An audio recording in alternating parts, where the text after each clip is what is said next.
As wild as the free agency period has been, not every signing has necessarily been good. And in our opinion, there were plenty of free agents who completely biffed it when it came to joining another team.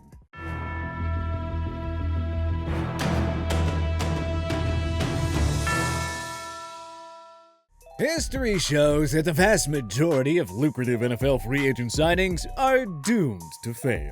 Why should 2022 be any different? There were plenty of free agent signings that look clever on paper, but if they don't work out, at least you tried, right? On the flip side, several big-name players were responsible for choosing the wrong team to sign with in 2022, and many of them look destined to disappoint. In a perfect world, these 10 free agents would have signed with a different team instead.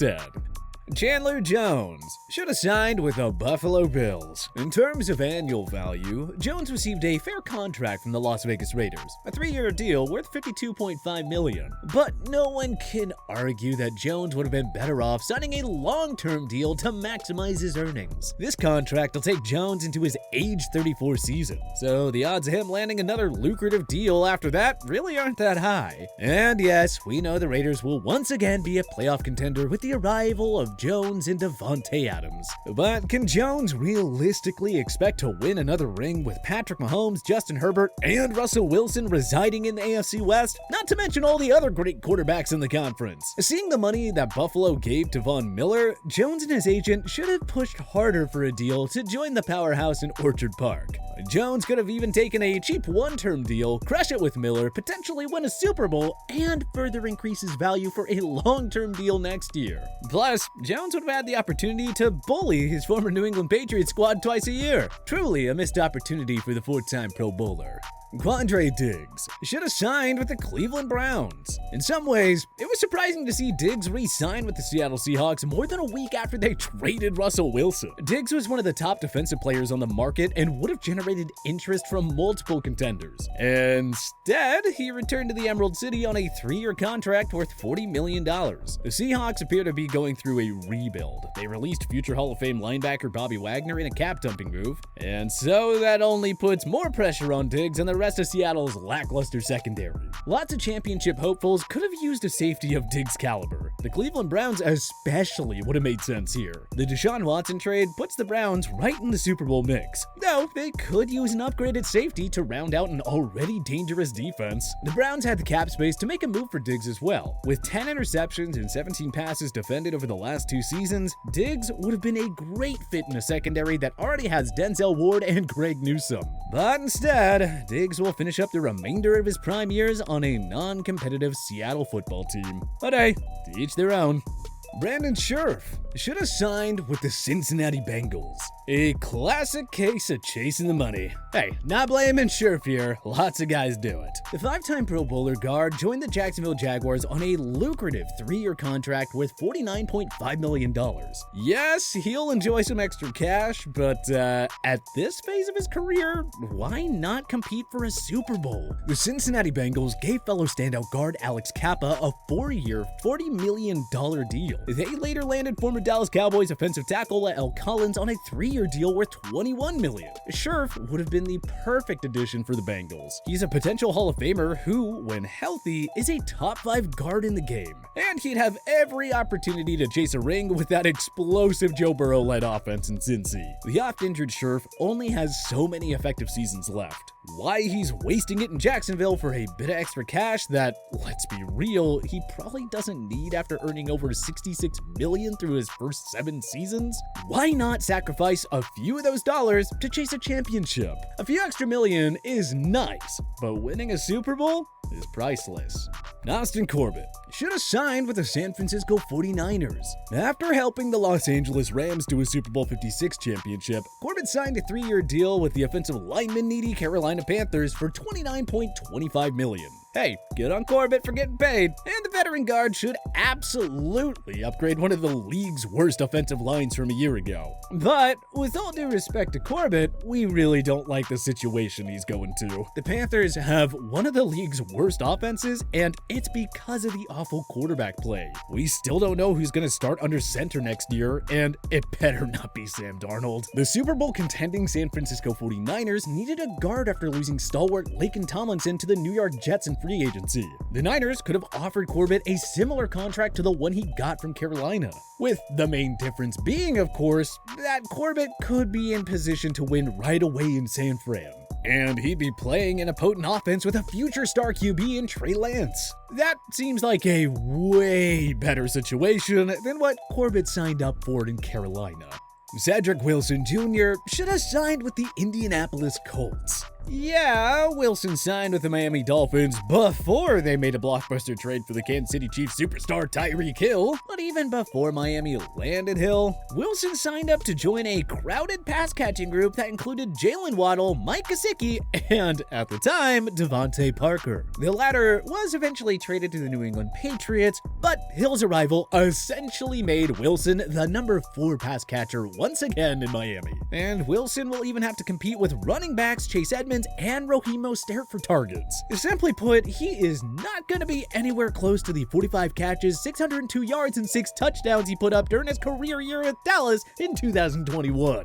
Secondly, the 3-year, $22.8 million deal Wilson signed with Miami feels like a bargain for the Dolphins. If Wilson waited it out, he probably could have gotten similar money, or maybe even more, from another team that would have maximized his skills. The Indianapolis Colts especially feel like they would have been a great fit for Wilson. They lack quality pass catchers outside of Michael Pittman Jr., so adding Wilson to the Jonathan Taylor-led offense that swapped out Carson Wentz for Matt Ryan could have led to plenty of offensive fireworks in Indianapolis. Wilson will get paid in the short term, but he is not in a good position by any means to set himself up for another lucrative contract down the road. He should have stayed patient and joined a team in need of a number 2 wideout like the Colts. Instead, he's going to a place that will make him the number 4 or number 5 option in their offense.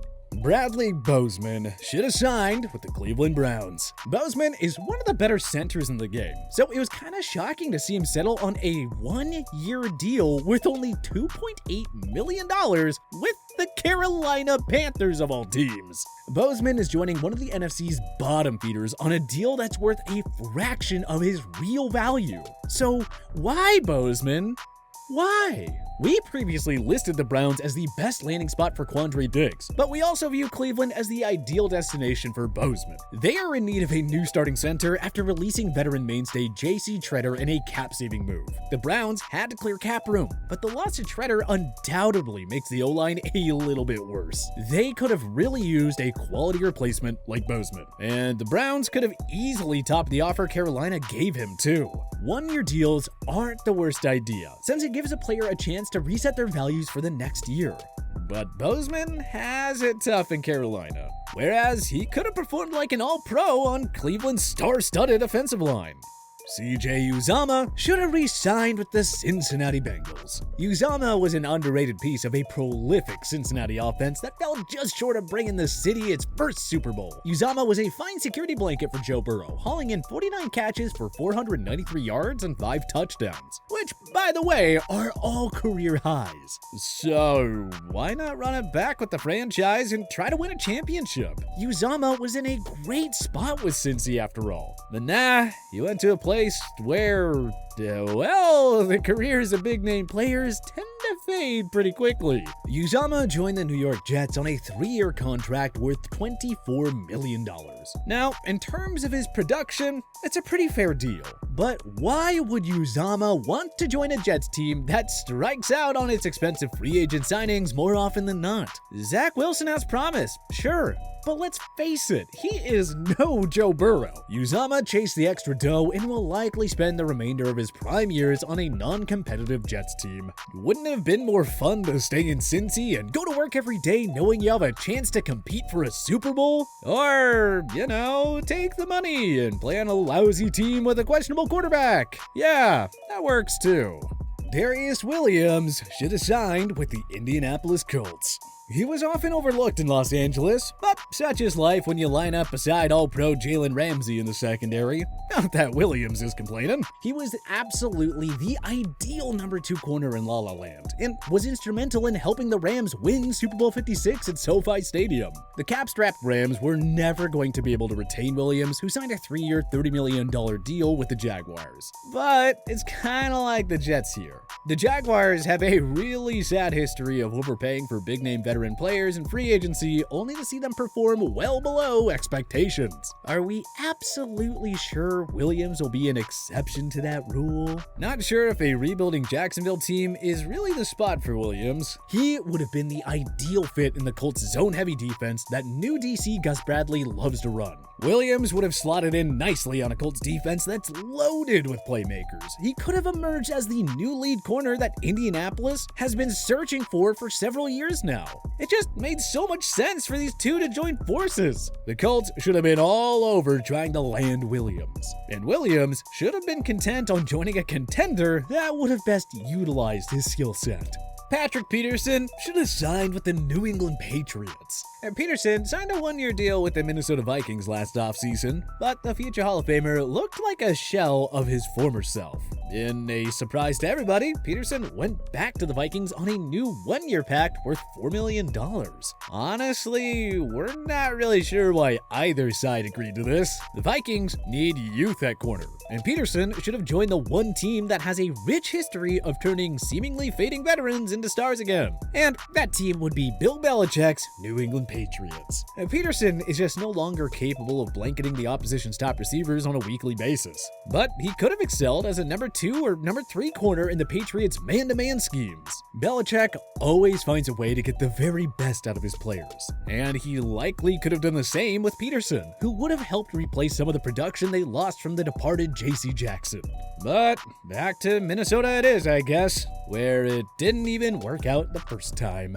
Cordarrelle Patterson should have signed with the Kansas City Chiefs. We previously felt like Patterson's best bet was to return to the Atlanta Falcons. I mean, he just had a career year under first-year head coach Arthur Smith. But the thinking has changed now that the Falcons finally decided to trade Matt Ryan. Rather than be a centerpiece of a potentially explosive offense, Patterson is now stuck on a rebuilding Falcons team with very little talent on either side of the ball. And with all due respect to Marcus Mariota, he's just not going to serve as an upgrade over Matty Ice. The Falcons are going to be irrelevant for the next while, unless they manage to hit the jackpot on their next couple of drafts. Hindsight is 2020, but maybe Patterson should have gotten clarity on the Ryan situation before signing a 2-year extension with Atlanta. Now the next 2 prime years of his career will be wasted on a team that could be contending for the first overall pick over the next few seasons. Looking back, Patterson should have eyed the Kansas City Chiefs. If he can explode in Atlanta's offense, imagine what the Swiss Army knife could do in KC.